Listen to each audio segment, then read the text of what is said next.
Okay, hello. My name is Jacob, and I am a cookie clicker player.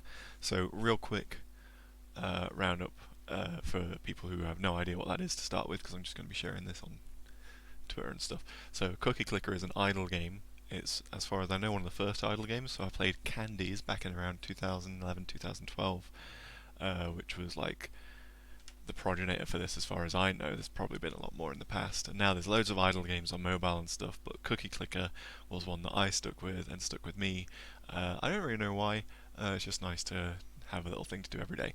Anyway, it's a game where you start, you click a bunch of cookies, and then over time you get more cookies, and that allows you to buy things which generate even more cookies for you, and so on. And then there's odd little bits like these wrinklers appear at some point, and eventually I'll be harvesting those to get even more cookies. Actually, my real save is on my laptop. I've transferred it over to my PC to record this video, so I can just sabotage this as much as I want. So yeah, we go. Ooh, got a load of cookies from popping that wrinkler. That's good.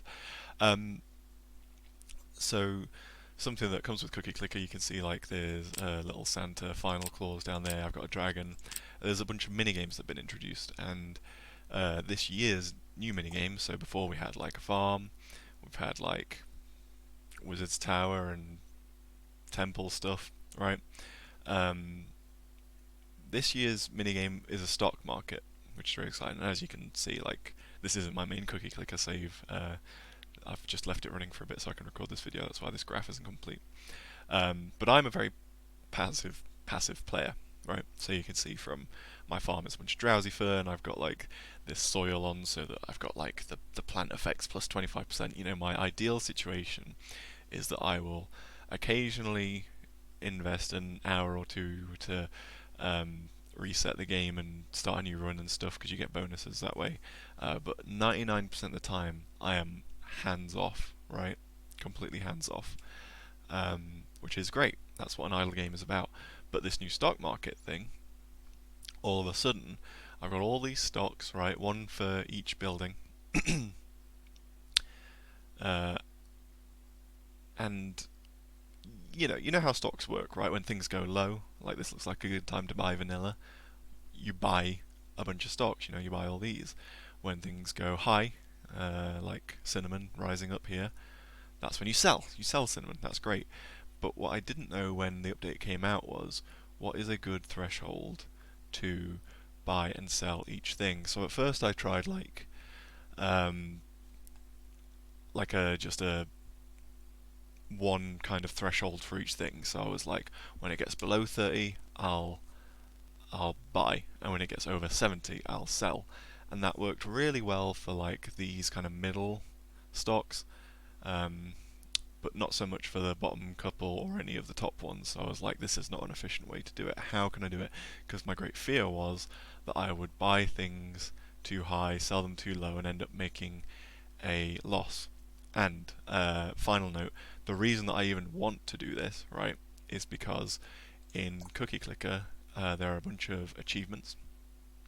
Achievements are tied to your milk rank, right, and your milk level affects how your kittens multiply your cookies per second. Okay, I know this to a non-cookie clicker player might sound like the ravings of a madman, but this all makes sense. So the kind of final goal of Cookie Clicker for me is to earn all the achievements.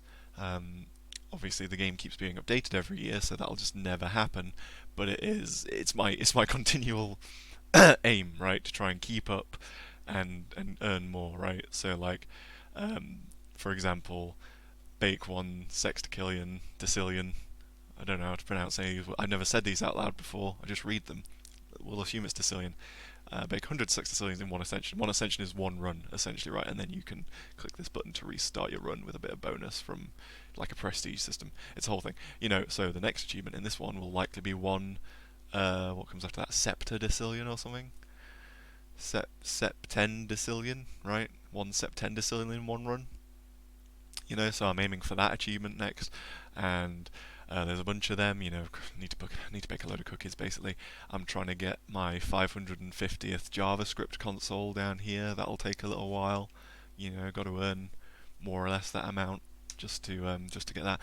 But one of the achievements, going rounding back to the stock market minigame, is, you can't see it here, but you know, I get as many. The great thing about Cookie Clicker, you can play how you want. So my personal rule is I don't cheat, and but you know, I try and get the stuff naturally, and then when I get to a kind of point, I'm just like, okay, time to look up these other achievements so I can actually get them. And one of them is to earn a cookie. God, earn a year of CPS, cookies per second, uh, in total profit on the stock market. So you can see this one, earn a day of CPS in one purchase. Yeah, done that, easy peasy, mate. You know, make a day of CPS in one sale. Yeah, whatever. But earn an entire year's worth over time, that's going to take a while. So, I wanted to know when to buy and sell cookies, well, stocks, cookie stocks. And so, like I say, you can play Cookie Clicker however you like. I don't cheat, as in I don't hack into the game, I don't install extensions and stuff. But my rule is that if I make a tool and to use, then that's fair game, right? Because I've made it.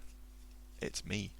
So, to that end, I started a spreadsheet, and the goal of the spreadsheet was to monitor the prices over time, and then tell me, like, calculate some thresholds for each so that I know when's a safe time to buy each stock and when's a safe time to sell each stock.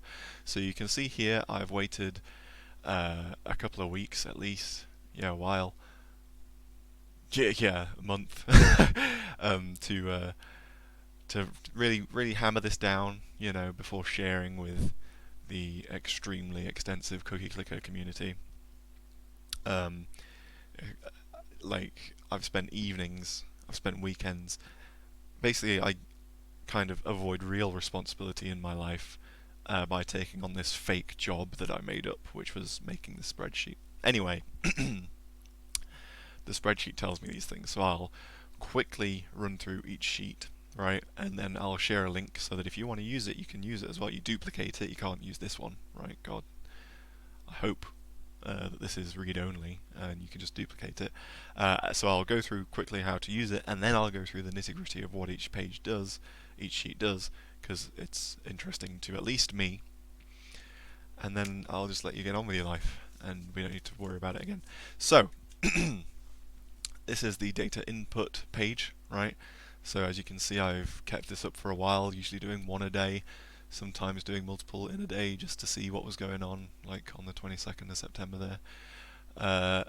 And it's very simple, so I've put some comments in to remind me of the shortcuts. So you do Control colon for today's date, Control Shift colon for today's time, and then what I would do is I would like crack this open and have it up here and have that like that, and just go through each one. So 4.94,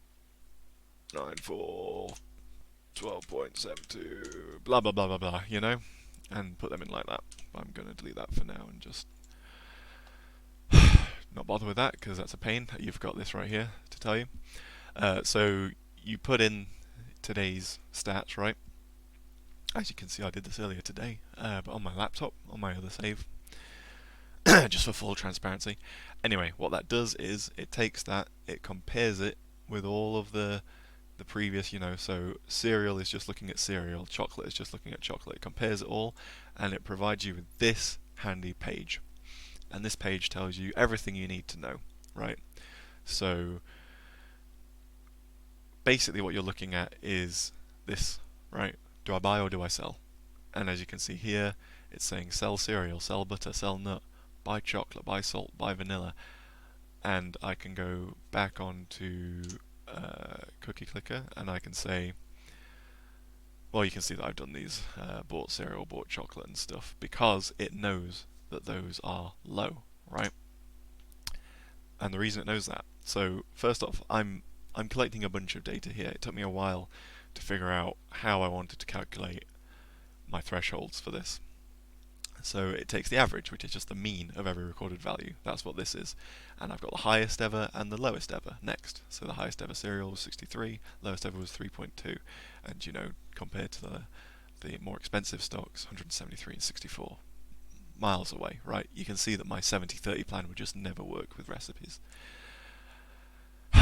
My first attempt was to use percentile thresholds, which I'm not. Some of my mum and dad think I'm really clever with maths and stuff, but I'm not.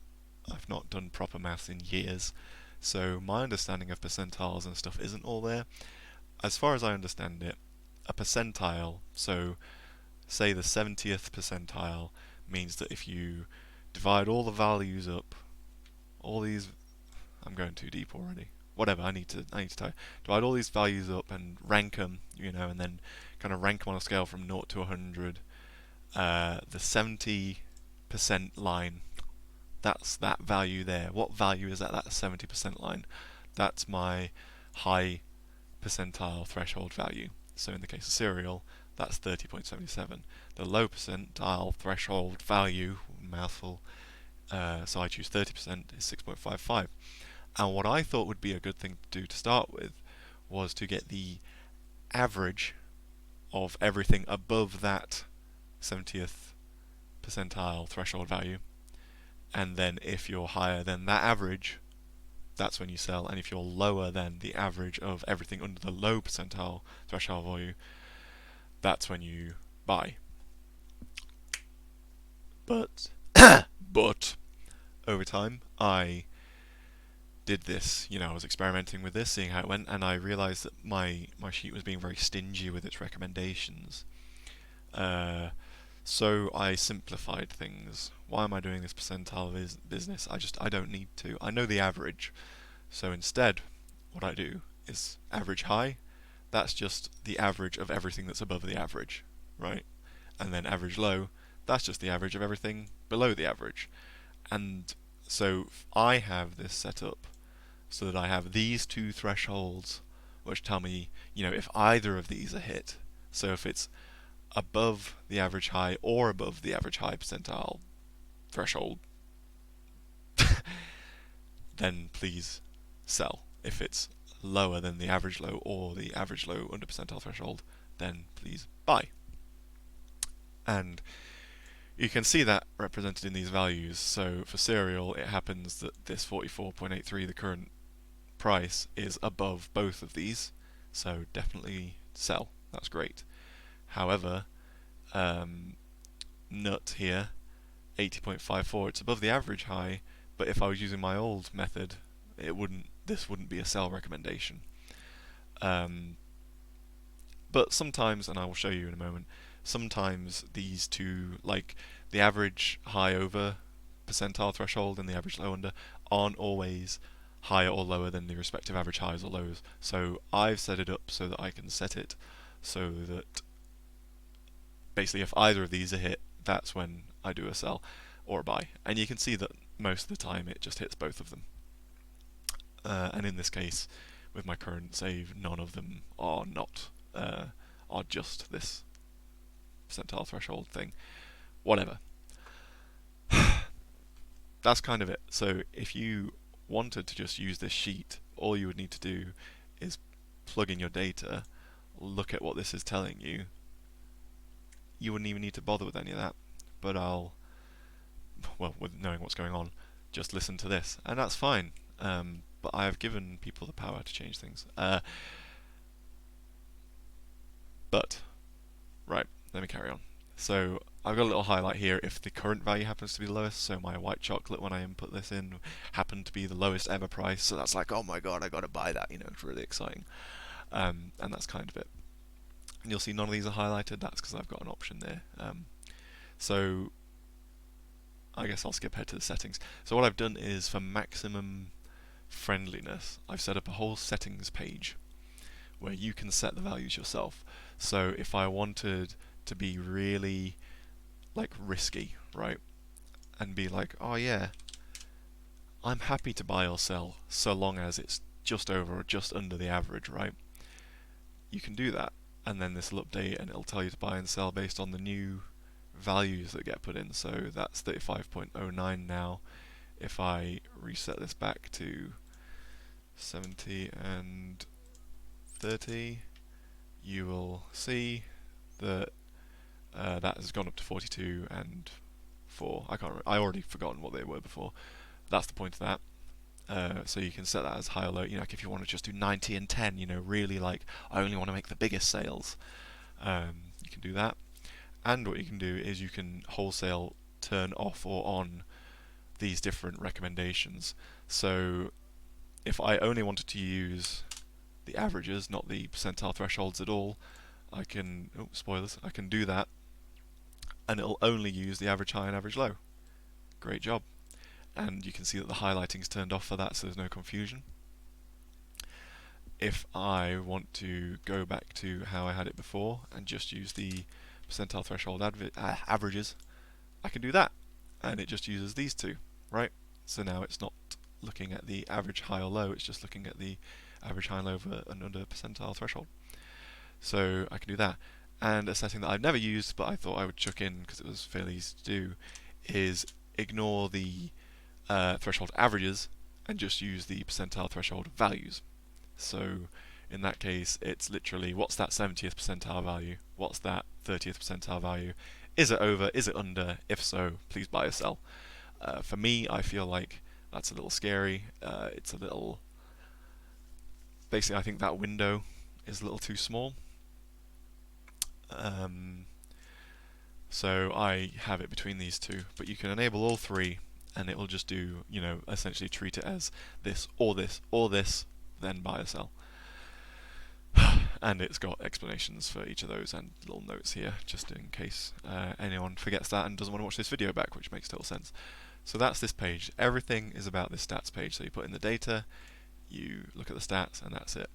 So to help me figure out what was going on with all this, I made a load of charts. And you'll have to forgive me that these aren't using the full screen space, but I designed to put these on my laptop, which is like 8 years old now, so it's just got like a 13 by 700 whatever resolution display, so it's not as big as this. And the great thing about these charts is that they're nigh unreadable. There's too much data, and I don't know how to make them look good with so many things. So if you've got a suggestion for that, send it my way, I guess, but it's kind of a pain to recolor things all the time. But what I've done is, first off, we've got the chart showing everything. So this is every stock's price over time, over the entire duration that I've been doing this. So what I might do in the future is do like figure out how to do a last 2 weeks kind of thing. I don't know how to do that. Maybe, I don't know, I kind of want to stop messing about with the spreadsheet now. But that's what this is. So I basically used a bunch of colours and a grayscale to try and eke out 15 distinct lines. I mean, just look at it, it's a mess. You can see black, that's recipes, usually high, and dark red, that's cereal, usually low, But you can't really glean that much from this. So each one also has its individual chart corresponding to the colours up here. And so the solid line, that's just the price, that's what it is. That's cereal, great. The dotted line in the middle, that's the average, that's where the average is. And you can see, like this is interesting to me.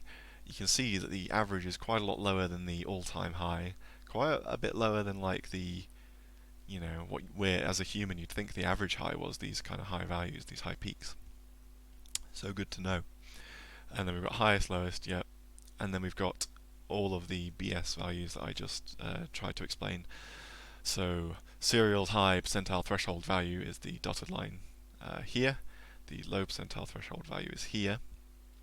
And then I use a lighter colour to help the averages all stand out. So the average high over percentile threshold, that's the dot dash here, and the low one is the dot dash down here, kind of visible here. And then the average high and average low, just the lighter dashed line, which is here. So you can see here for cereal that the percentile threshold and the average high, so on the high they're pretty close, it doesn't matter, just skirting either side of 40. But on the low side, like, yeah, my average low under percentile threshold was way too harsh. Like, look how really it dips under that lower light line, right? And that's just numbers, right? That's just the way the numbers worked out. But I have done a chart for each of these, and you'll see that that is not like universal. So this is why I'm convinced that kind of doing a a mix of these two different average types is the way to go about it. So if you look at chocolate, kind of similar, more variance here, I guess. Again, like this kind of has the opposite problem. Like the high values were hardly ever going over the high average over percentile threshold. I wish, like, if I was more mathsy, I'm sure there's like a better way to say that mouthful, but you know, don't be mad at me. And oh, great, I'm sorry. I'm really sorry about the colours.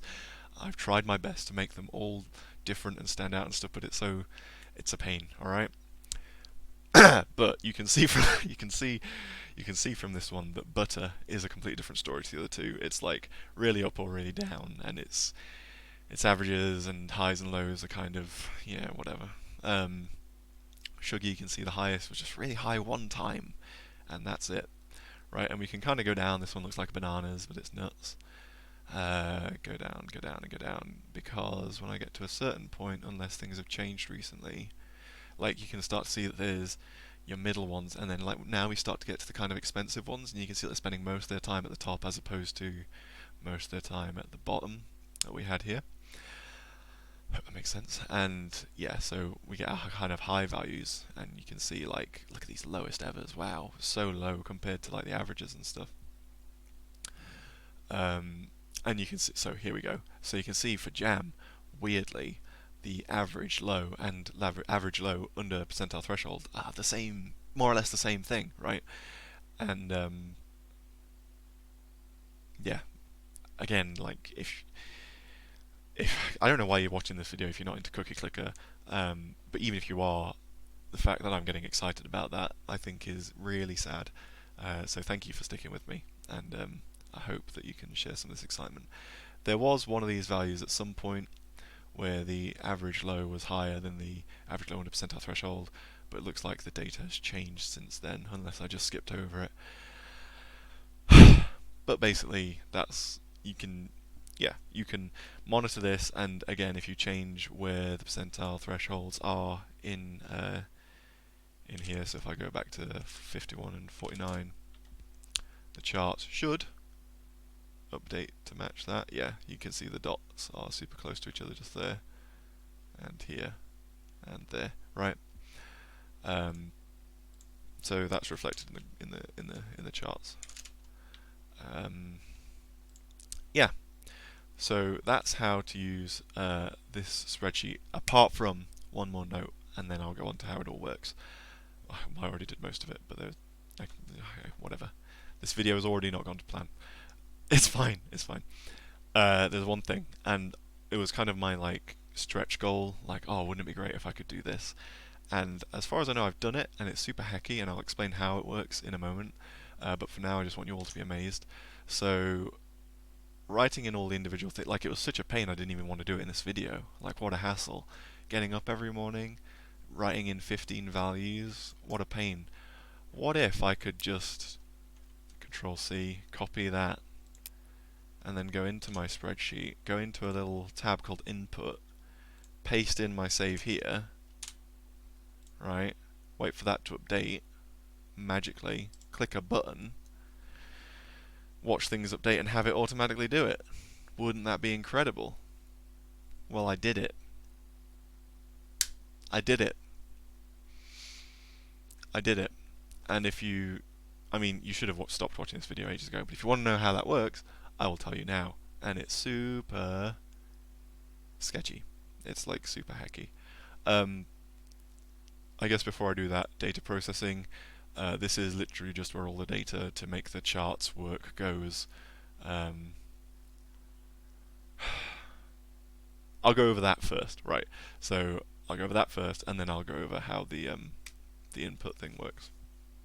And I'll just go in here because it's going to bug me because I've got like bad data in there. Yeah. So number one, data processing, super simple. For every one cereal, chalk, butter, all the way over to God's know where, we just get all the values. Easy, just rip that straight from the data thing. We check if, because otherwise the data would stretch on forever, we check if the next cell is blank, and we just rip it from the stats. We just rip everything from the stats page that's corresponding to that one, and the reason for that is because setting up charts in Google Sheets was really annoying. I'm sure there is a way to do it, but basically just having all the data in one place like this with the date and time, which is also taken from data, right? Just have them right next to each other. That makes charts work good, okay? That's all the data processing page is. It's just putting all that data in one place so that the charts don't shout at me. Again, I'm not a Excel spreadsheet expert. Probably a better way to do it. Seemed to make sense for me. So don't mess with this, because you'll just break all the charts, right? And it auto-populates. So don't worry about it until you get to 550 entries, and then we might have to revisit things. But that's that. Easy peasy. So I hear you clamoring, asking, Jacob, how does this data input thing work? Well, let me tell you. But before I tell you that real quick, the stats page, if you unhide, how do you unhide things? Just click this button. Yeah, it says don't edit it, so please don't. But you can look at your current settings here. Don't change them. You'll break everything. Change them in the settings page where the notes are and the description and stuff, so you know what you're doing. But if you just wanted to look at what your current settings are, they live in there. So let's just hide that again for neatness. Yeah, I'm okay. So I put like a little warning on there so you don't accidentally change them. So anyway, to the ma pièce de résistance, right? How does it work? So you unhide that, you see all my work in here. And what I did was really hackily reverse engineered the save file to identify what looked like the values, and then just extract them from that. So the first thing you got to do is, and I leave these comments here so you know what you're doing. Split. We got to split this to get rid of the end bit, because if I just drag this bigger, oh look at that save. You can steal my save now if you like. It has this kind of end thing that Orteil, I don't know how to pronounce his name, the developer has put in. I assume it's Orteil. Again, it's a word I've never said out loud before. I've read it for 8 years, but not whatever. He puts this end thing on for his own sake, but that breaks things. And the next thing is that you've got to do a base 64 conversion. What's that, Jacob? Well, I did a degree that was very computer science heavy, and what I can tell you is that data exists in different forms, and basically I found a script online that changes, does a base 64 decoding. I found a thing online. So as I was saying earlier, my personal rule, if I do it myself, this counts. I found this myself for the job. Like, I didn't install a cookie clicker thing that someone had pre-written. I wrote one using... I don't need to justify myself to you. Get out of my face. I found this somewhere online, some Stack Exchange, Stack Overflow, some very helpful man or woman or person helped me with this. So thank you very much to that internet stranger. This decodes it from that encoded version, and all of a sudden things start to make sense. So if I look at the actual value here, you can see Bob, that's the name of my bakery.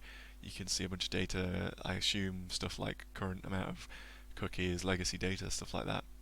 And basically if you scroll really far along,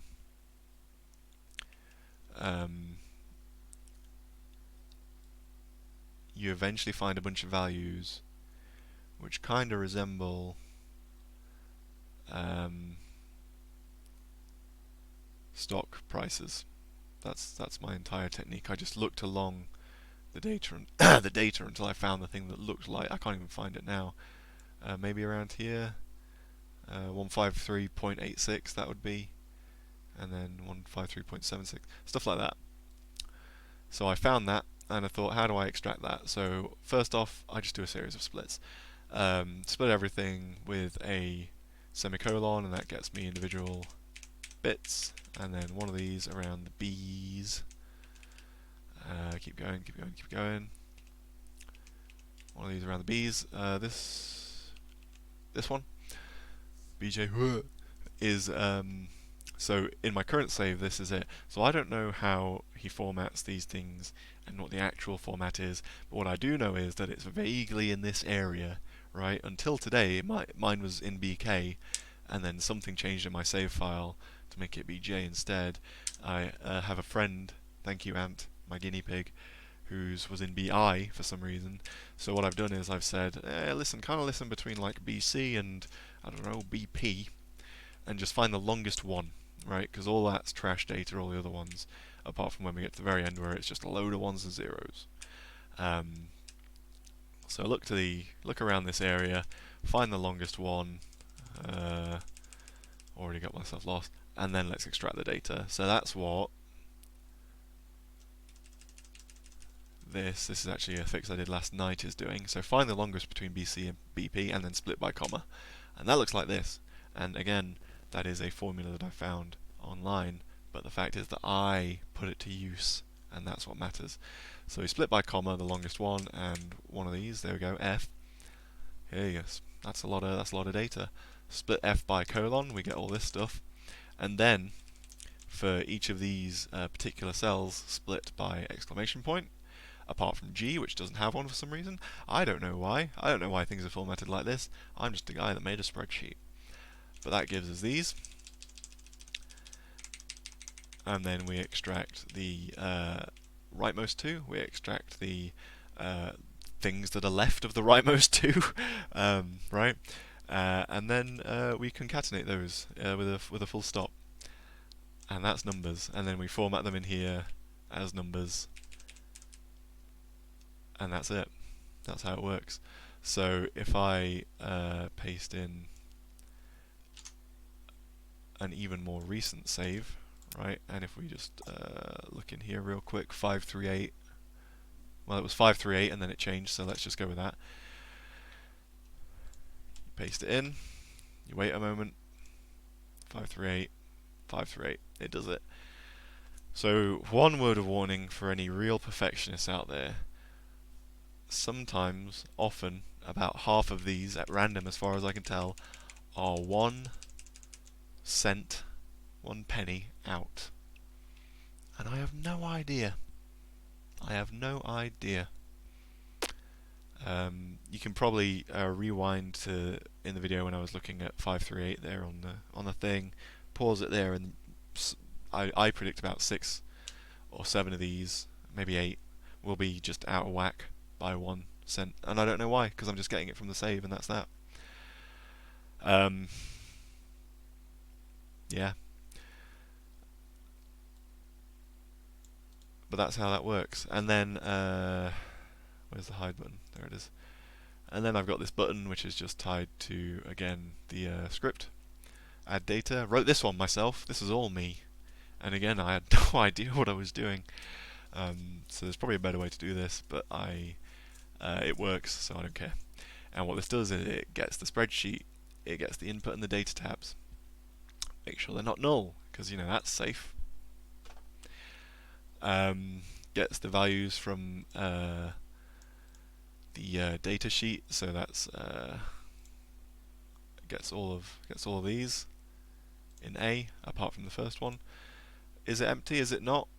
Figure out where my next unempty. In fact, let me figure out where my next unempty row is. So that'll be 74 in this case. Add a couple because that number's out because I'm skipping this one and stuff. And then we go data sheet get range. Oh god, what does it do? Oh, this is literally just inputting the date in the correct format. So this was all, as I say, control colon, control shift colon, right? That was the default Excel format, which I didn't realize until I was making this script, is the American date format. Whatever, that's just the Google Sheets default. That's fine. Can't be bothered to change it now. So we format things, we put it in American format. We again put the time in American format. No 24-hour clocks here, AM and PM please. Put them in the first 2 rows, and then we basically steal the range from the input sheet. So we steal this range, plonk it in the next available row in here, copy values so that we don't copy the formulas, we just copy the straight up values. This is just formatting how to put that stuff in there, and yeah, set the number format of the new row just in case it's text, because that was messing stuff up. And then as a service to you, by which I mean to me, who I wrote this spreadsheet for, this is an entirely selfish endeavour, just as this video is an ego-stroking nightmare deluge of anyway, I just set the active sheet to stats so that we can see stuff update, and that's it. That's how it works. That's the spreadsheet. So yeah, every day I wake up, I go for a run, I eat breakfast, but then I come here, I load up Cookie Clicker, I copy my save. Let's just do it one more time. I paste it in here, and I think, wow, what an incredible spreadsheet that I've written. Beautiful. Beautiful. And that's it. And then, obviously, I memorize things, and I'm like, buy cereal, buy sugar, buy vanilla, okay, I'll buy, whatever. Pew, pew, pew. Right, that's it. So, thank you very much. Thank you very much for joining me. This was a 36-minute video. Oh my god. Well, I'll put timestamps in the description, so you don't have to watch it all. Anyway, thanks. I'm out. 37 minutes. Jesus, what has my life become?